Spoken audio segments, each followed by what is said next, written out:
Welcome back to the channel, guys. Today's super exciting because today is the day that Daiki gets another engine in his comp car and a brand new wiring harness, which should fix all of his issues. Enough talking, let's get to it.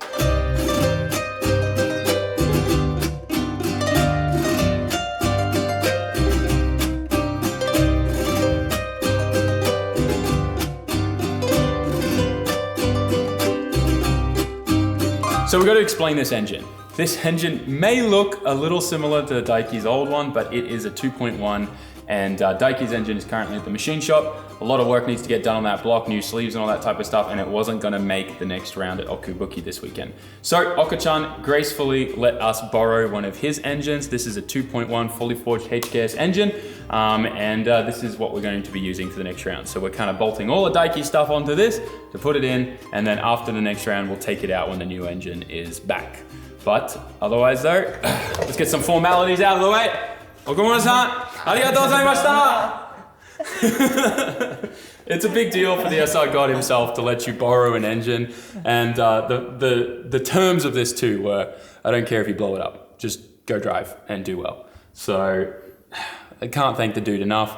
You guys know he's going to World Time Attack in Australia. That is not a cheap endeavor. If you want to show support for Daiki and everything that Okachan has done for him, the best way that you can do that is go to Okachan's website, yashiofactory.co.jp, and grab some of his merch, whether it's harnesses, which he just stocked up on, whether it's shirts, whether it's hoodies, whatever it is, whatever parts, water pump pulleys, any of that type of stuff that you want from Yashio Factory, grab it from him because all of that is going into helping him get to World Time Attack. Can't stress this enough.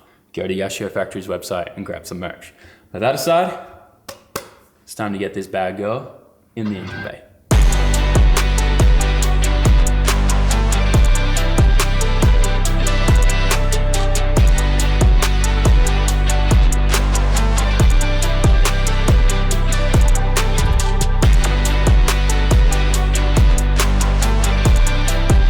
So, you've done RBs, 2Js, and SRs all in 1 year, in the short span of 4 months. Which engine is the easiest to work with? SR. Really? Probably just because I know it so well. I don't have to second guess myself. SRs and RBs are like, my thing. What I'm used to working on. Yeah. The only car that did not have any issues was the 2J. Yeah. I mean, the Skyline was good too. Well, yeah, and then you didn't put oil in the transmission. Why'd you have to bring that up? A few moments later. We have a little bit of an update for you guys. Engine is all together and ready to go in the car. So what we're gonna do now is take this off, put it on the ground. We gotta put the adapter plate on for the CD transmission. Everything is on here. We are changing to a 0.72 rear housing with the G3770.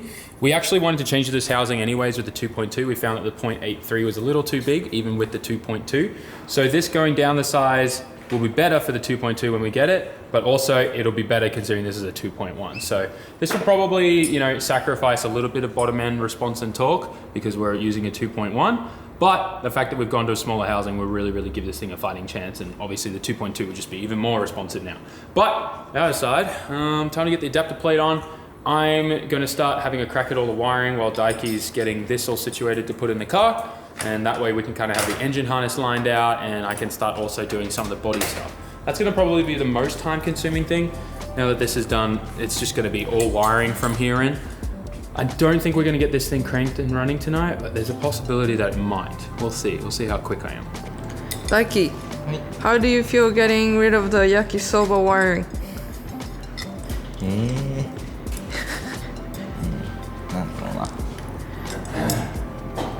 Hopefully no trouble. Yes, there will be no trouble. Yeah. You gotta declare. Just me looking at this bay and having no dangling yakisoba spaghetti stuff, it's making me feel so much better. Yeah, you like my Wi-Fi wiring harness? Works off Bluetooth. It's great. Bluetooth. Yeah, everything's wireless. No need for wireless. The most latest technology. Ah. Because it's running late? What? What do you mean? Because the delay? No, I'm saying latest as in Are you doing this to me, Sam? Are you really? Sorry, I just LZ'd you.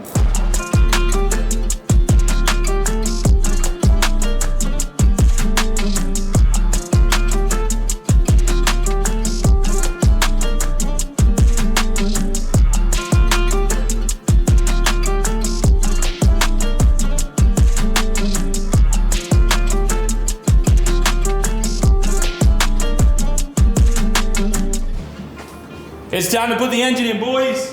Yoo-hoo! Daiki, wait, we're forgetting something. We need like, nothing. Wait, this is really important. You mean this one, right? Yep. You know what to do, Daiki? Quite a night.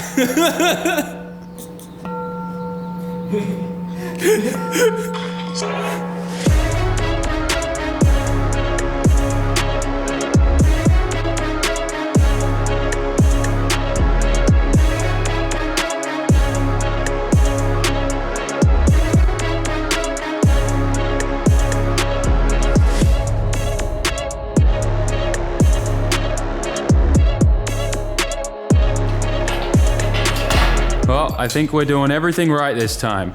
Not only do we have a fresh new wiring harness, look at this wiring, man. It looks so out of place seeing fresh, good wiring in this bay. It's so weird to see. But also, we did that. Daiki did the little Japanese shrine blessing thing. Hopefully we should be good. Everyone down in chat, say a quick prayer. Sorry, everyone down in the comment section, say a quick prayer for Daiki's SR, the loaner SR. The last thing we want is have to bring this back to Okachan with a hole in the block or something like that. So we're gonna get this thing to the track event and back to him after the new engine comes back again. But man, we've still got a lot to get done tonight. How you feeling, Daiki? なんていうのかな。 You ready for a 2JZ yet? It's okay. I appreciate you not giving up on the SR. Maybe, yeah. That's yeah. You know what this means though? You're gonna put all this effort into the SR, and because you've been like fighting with it, I think you're gonna have a good rest of the year. You know? You've had your hard times, now it's time for the good times. That's what I'm trying to say. Yeah. All right. Do good. It's a big moment. The transmission's going in. I hate this time. We've had this transmission in and out of the car once, I think 10 times in like 24 hours. Yeah. While we were trying to figure out clutch issues and throw out problems. But anyways, she's going in. Hopefully the only other time that this comes out is if it needs to be replaced. With a sequential or when the other engine is ready from the machine shop. So that would be ideal. Let's get this thing in. A few moments later. Transmission is now in, and that has to be the easiest install we have ever done in this car. I just kind of sat the transmission on my shoulder and it just slipped right in. There was no like even trying to put it in. It just went in, it wanted to go in. So I'm taking that as a good sign, I think. Daiki's gonna get the propeller shaft in, and then we can lower this thing and start hooking up other things in the engine bay, but this is looking promising, guys. This is looking promising. We're now up to the point of plugging in the engine to the new wiring harness, and this feels so good to see like really nice wiring on this car. It feels weird, doesn't it, Daiki? Yeah. To see such like beautiful wiring going on this car. I keep like switching in and out of Japanese and English with Daiki, so sometimes in the vlogs I'll do the same thing and I gotta like pause and tell my brain, no English. But yeah, this thing's great. This thing I'm really excited about because this is our new knock sensor harness, and we know that this is wired up right and it's not broken. So we'll actually be able to measure knock, and we'll have a bunch of safety stuff set up for that. But time to just feed everything in through the intake manifold right now. Work on this a bit, pull it all through, and then we'll get everything kind of lined up and plug in everything. And then I got to do a bunch of stuff inside the car. Maybe we'll have this thing cranking by the end of today. We'll see. It's like 8 o'clock right now, 8:20. We'll see how late I feel like staying. So we're working on the wiring now, and this is the new loom for the engine, fuel pumps and everything. Comes with this nice little relay fuse box and everything, which we're gonna be mounting up under the dash, hopefully. But I'm still pulling wires out, and stuff like this is just still like... Yakisoba. This went to your starter, Daiki. Oh. This is your starter push button. So you'd push the button and it would start your starter. And it, well, that's the starter. Still pulling wires out of things that just don't make sense. Get a load of this. This is interesting. If you don't have 0 gauge wire, just get 4 other smaller wires and twist them together. That's that. Interesting, hey? Oh! Yeah. It's melted. It's melted, Daiki. Oh. Yep. This is why we're changing all of this. And, oh yeah, don't use these, guys. These are meant to go in the walls of your house, not inside cars. Different amperage. Voltage this is for 110 volts with very low wattage. Like amperage. Like only like maybe 10 amps or something's meant to go through this. And then DC is obviously a lot more brutal on things like this, so not great to use these. I know it seems like a good, fast, easy solution. And I argue that these are probably better to use than those annoying red clip things that squeeze and squish into like the opposite wire for you to connect them to. These are definitely better than that, but still don't use them. Just don't. Trust me. What do we got going on here?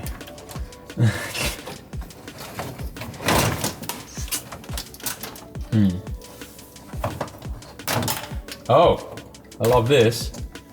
3 relays all go to the same.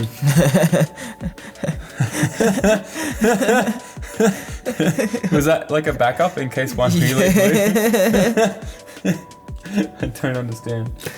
Okay, well, we'll figure the rest of this stuff out, but I mean, that's grounds. That's a ground, that's a ground. But yeah, those are all grounds. Cut all those out. The frustrating thing is that a lot of the trigger wires are also coming from just black random wires too. So it's really hard to kind of like understand what's what and what's going on in here. So easiest way for me to really move forward is to just completely take everything out. So that's what we'll do. Oh, those will be your fuel pumps, Daiki. Because I remember seeing 2 black wires going to your fuel pumps, right? They were black wires, hey, for the positive. That's a pet peeve of mine. Oh, that makes sense too, because look, your fuel pump wires are the ones that are melted. Oh no. It's gonna be making like, なんて言うんだっけな。What call it? 忘れちゃった。detonation. Maybe, yeah. I mean, that's actually a good point, but we didn't see any. Were we logging fuel pressure? No. No, but we were logging AFRs and we didn't really see AFR issues, did we? I don't think so. Anyways, I was just thinking, because like if your fuel pumps were like sad and not drawing enough and like slowing down because of this kind of thing, then maybe that would also lead to detonation. I mean, honestly, all of this, everything that we find is bad. Everything we've found now could lead to engine failure. Or worse, the whole car burning down, and there's been too much of that in the car community recently. We just don't want that to happen. Rest in peace. Like, what is this? Look, 1 wire to 2 here. Pet peeve of mine is people using black wires for anything but a ground or negative. Another one of these. Stop doing it. Don't do it, guys. It's okay. You gotta learn somehow. We gotta learn somehow. Where do these wires go to, Daiki? Nowhere now. My main goal with this is like, if there's an issue with anything, you want to be able to track it down and troubleshoot it super, super quick and fast. and doing things simple and easy. Stuff with just like a simple harness like this from Wiring Specialties goes a long freaking way. Also, something that's super important that was not done before was the fuel pumps wouldn't shut off if the car stalled. If the ECU or anything detected that the engine shut off, the fuel pumps wouldn't shut off. They would stay on. That is super dangerous. Actually, I'm pretty sure that's against regulations, because what happens is, obviously if your engine blows or something like that, or something goes wrong, like a fuel line comes off and there's a fire, and this is the other thing, the kill switch didn't even turn them off. They were hardwired like straight to the battery with a fuse and a relay that just went off a separate switch here. So yes, if you knew that that switch shut them off, you would be okay. But the fact of the matter is even the isolation switch didn't shut them off. So that's where things get sketchy. Anyway, so everything's done properly now. We obviously are running the fuel pumps off a trigger from the ECU, so that is also going to rectify that issue, and everything is going to be shut off by the isolation switch. Nothing will have power if that is shut off, just as if you took the positive terminal off the battery. That's what you want. Anyways, this I've been talking for a lot, but it's something I'm passionate about. We're going to make things simple but good and make sure that there's no more problems, and we're on the right track. And here's where we're at today. We've got the harness all connected up, we've got new fuel lines all run, all the new sensors hooked up. And I gotta say, I am really enjoying how, while upgrading everything, we are simplifying everything on Daiki's car. Just from, you know, having the regulator and everything here, and then the fuel filter, and how simple all the lines are. Remember, there were like 2 whole feed lines coming from the rear, and we had to do the 3-line setup on the fuel rail. Now we just have a really nice -8 going into the front off the radium swivel here. So as the engine moves, it's not gonna pull on the line, it moves with it. Also, we were able to take out the return that was here and put the damper back in. So that means that that's gonna damper some of the pulses caused by all the bigger injectors. And then we've got a -6 return that comes out to the regulator that then goes back to the fuel tank through the radium lines. I've got one of these fancy sensors here that does temperature and pressure, so we'll be able to monitor both of those. It is a little bit of a weird thing. I know most people don't think about the temperature of their fuel, but summers here in Japan are really, really hot, and because we are limited to D1 lights to only running pump gas, it's actually some very important data that we kind of need to keep an eye on, because that will affect things like detonation. But that aside, everything's just looking good. Oh, also, the harness just looks incredible. Also, if you guys remember, we made this nice sensor harness last time, which is just tied in perfectly with the engine harness, and that's where the sensors are all hooked into for the fuel pressure and temp, as well as oil pressure and temp and fan trigger. So, man, this stuff looks great. I can't wait. This engine is a trooper too. This used to be in Okachan's time attack car. This thing ran, what did Okachan get at Scuba? Like a 56 or something. Yeah. With this engine. So we know this engine's good, and Okachan was running 2 kilo of boost, 2 bar of boost, bro. That's nuts. So this thing is definitely going to be able to handle the 1.5 to 1.8 we're going to give it. Obviously, it's a bigger turbo, so it's probably going to come in reloaded a little bit more punchier than the G25 550 that Okachan had on this, but it's going to do really well. The smaller housing looks way better too. I think this thing's going to spool good. Anyways, I'm excited. Feels weird to see such good wiring on this car and in this engine bay, but I'm stoked. I think your what do you call it? I think your string of bad luck is over. I don't even know if that's how you say it. Is it slew of bad luck? String of bad luck? I don't know. You know what I'm trying to say. Let me know in the comments. I don't know, but I think it's over. I think it's time for some good luck, bro. You got this. So this is where we're going to leave things for today. We are both wrecked. It's pretty much 11:30. Time for us to go to bed, because tomorrow we have a huge day to finish this, get this running, making sure it's all good. We got the dyno early next week. Got a test day the day after the dyno with me and my comp car, because we're both going to the dyno. It's going to be good. It's going to be really good. With that, a quick reminder, none of this would be possible if it wasn't for Okachan, and if you haven't grabbed any of his merch yet, go give him some support. He's going to World Time Attack and he's trying to raise as much funds as possible, so head to yashiofactory.co.jp, grab yourself a shirt, a hoodie, or the World Time Attack support pack, and he will appreciate that immensely, and so will we, because we have his his engine. Thank you, Okachan. With that, Daiki, why don't you say goodbye to the people? Like, comment, share, subscribe. See you next video! You know what to do, Daiki? Quite a night.